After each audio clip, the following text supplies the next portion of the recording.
Hi, I'm Jeremy Crosby. And I'm Nick Boucher.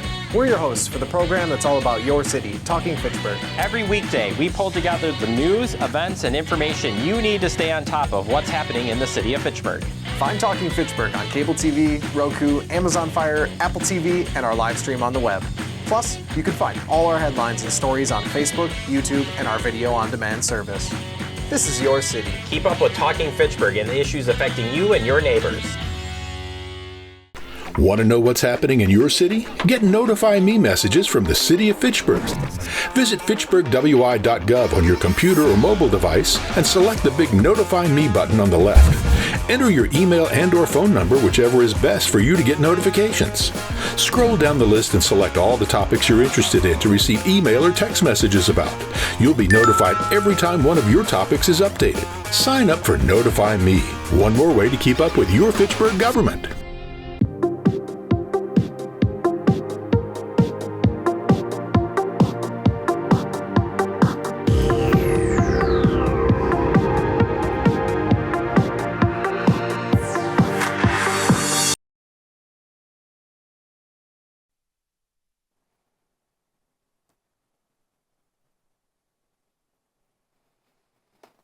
All right, we're live. Good evening, everyone, all two of you and anyone watching online. Welcome to the Street Resurfacing Public Information Meeting for the 2025 Street Resurfacing Project. We'll get started here with some introductions. My name is Zach Laundry. I'm the right-of-way engineer for the City of Fitchburg, and I'm the main project manager for this project. My name is Ross Kaler. I am a senior project engineer with the city, and I'm kind of backup to Zach on this project. My name is Tim Volker. I'm the Director of Public Works City Engineer for the City of Fitchburg. And I'd also like to introduce our website. It's the most up-to-date place to get information about the project, all the plans, all the information at this meeting. That'll all be posted there, and the QR code is on the screen. All right, so a bit of an overview of the presentation tonight. That's going to have three main parts. First, I'm going to talk about what is resurfacing and what the resurfacing project entails. Then I'm going to talk about the roads included in the 2025 resurfacing project in Fitchburg. And then we'll open it up to any questions or public comments. So what is resurfacing? Resurfacing is removing the full depth of the asphalt. That's on most of our roads in this project is 4 inches. In fact, all of the roads in this project is 4 inches. We replace any soft sections of the gravel underneath the road. We replace any damaged curb and gutter. And then we repave the asphalt. Total, this process takes about 2 to 6 weeks, depending on how much curb and gutter there is, how much of that gravel we need to replace, how much rain there is during the project. But hopefully we'll be out of your hair in about 4 weeks. Importantly, there are no geometric changes during the resurfacing project. We're not adding any roundabouts, any turn lanes. We're not doing any of that. We're basically taking away the old asphalt and putting down a brand new road. So our road selection criteria for these projects has a couple of different main factors. One is obviously the condition of the roads. We try to pick roads that aren't very good to replace with brand new roads. We also look at the location of roads. We typically like to keep the projects contained within neighborhoods so we can do an entire neighborhood at a time. It just really helps with coordinating construction processes and making sure everyone's on the same page. Traffic volume is another consideration. Higher traffic roads typically get damaged a lot faster, so they'll get replaced sooner. And then we also coordinate with other city projects, mainly the utility projects such as water main, sanitary sewer, storm sewer, and occasionally we'll bring in some traffic calming like speed bumps into these projects. But this year we're not putting in any new speed bumps or anything like that. To elaborate on road condition, the PACER rating system is what we use to evaluate roads in the city. We drive all the roads every other year, and we rate them on a scale from 1 to 10. It's a visual assessment, and this reporting is required by WISDOT, so it really helps us kind of get a stock of our 5-year plan, and we redo it every other year. This year is a year that we'll be doing the PACER ratings, so I look forward to that this fall. For the resurfacing project, PACER ratings 3 and 4 are usually what we're resurfacing. This is a picture of Marketplace Drive over on the west side of the city. This is pretty typical of the damage that you'd see that we resurface. You can see the pavement's failing and the base course might be a little bit damaged. We've got some of this block cracking or alligator cracking. There's potholing, there's rutting, but other than that, there's no major issues with the structural integrity of the road. So if you looked at like Fitchburg Road underneath the bridge on the west side, that's got some pretty serious structural issues. That's something you can't solve with resurfacing, and that would be upgraded to a project that Ross takes care of most of the time. That's a, I'm forgetting the name, reconstruction project. So as we move into the 2025 resurfacing project, this is a pretty zoomed out map of the roads that we're doing this year. It's concentrated on the north and west, well, it's north central side of the city. Total, it's about 5 miles of road. Importantly on this map, we've got Went Road as well. It just didn't fit easily onto the map. So the 2025 resurfacing project is actually split into 2 different projects based on funding source mainly. And we have the 2025 ARPA street resurfacing project, which is the roads pictured on the left, and the 2025 street resurfacing project is the roads on the right. This is just as confusing for me as it is for you guys, but the only thing that matters for me is that it's 2 separate contractors, 2 separate contracts, and I'll be coordinating those. For people at home and anyone going through these projects, it'll look exactly the same for each project. On a general street-by-street timeline, this is kind of how it goes. So we'll give everybody notifications, usually the week before construction starts. Then there's curb and gutter removal and replacement. That usually takes about a week. And then there's the pavement removal, grading, which is we change the slope of the road or we fix up the slope of the road, and fixing the utilities. So we have to adjust all the sanitary sewer and storm sewer manholes. Those all need to be fixed up when the pavement's gone and it's just gravel. Then it's about 1 to 2 weeks to coordinate paving. These roads are being done in 2 layers. It's called the binder course and the surface course. And then after that, they'll button up any restorations. So they'll fix any grass that may have been disturbed when they replace curb and gutter.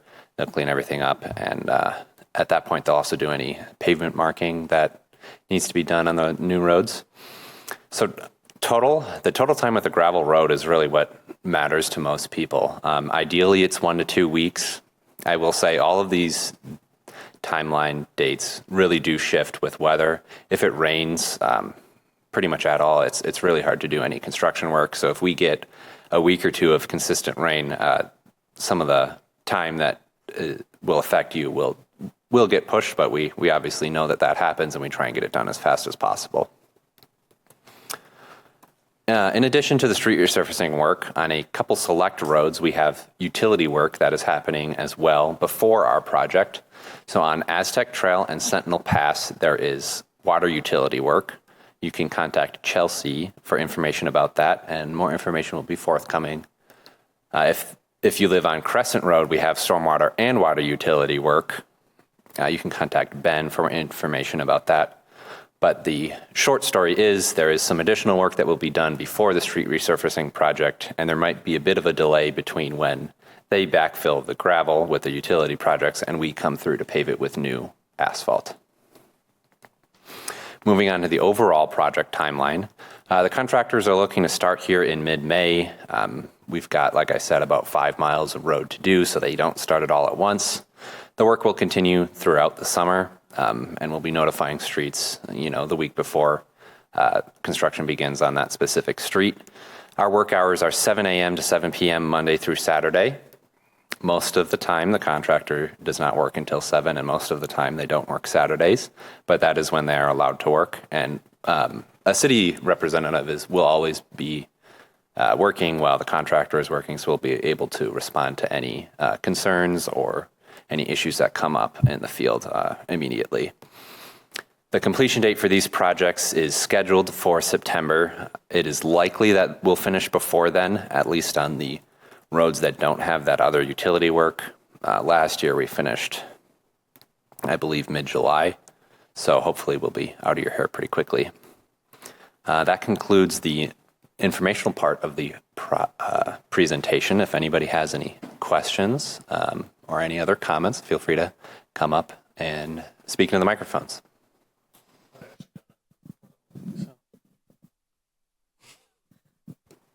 Okay. Okay, my first question is, what does ARPA stand for? Oh, that is a great question, Ross. I don't know that one off the top of my head. American Rescue Plan Act. Well, that was a federal program that basically gave money to cities. It was a COVID era program. So we're still working through money from the federal government. So.